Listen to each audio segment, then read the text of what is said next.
Ci troviamo lungo la strada regionale, per la precisione la variante di Mariano del Friuli al chilometro 3 progressiva 300, dove è avvenuto questo drammatico incidente stradale. La tragedia si è consumata poco prima delle 13 lungo la variante della strada regionale 305 all'altezza del viadotto sul torrente Versa. Per causa al vaglio dei carabinieri, per chiarire le esatte dinamiche del sinistro, due mezzi, un camion che trasportava ghiaia e condotto da un 55enne residente a Mansuè in provincia di Treviso, autista per conto di un'azienda di Oderzo diretto verso Gradisca di Sonzo, e un furgone frigo alla guida un 48enne udinese, Gianluca Gussetti, si sono scontrati frontalmente tra loro. La scena agghiacciante con i rottami di quanto rimaneva del furgone sparpagliati in mezzo alla careggiata e il camion finito all'interno del fossato con la cabina di guida schiacciata.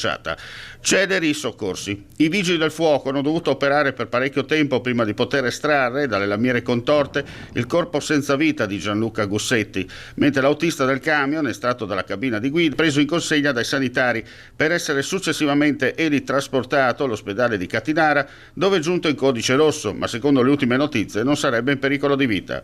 Tra le ipotesi, al vaglio degli inquirenti, il malore o una distrazione fatale da parte di uno dei due conducenti. La strada è rimasta chiusa al traffico per diverse ore per permettere la rimozione dei mezzi e la messa in sicurezza.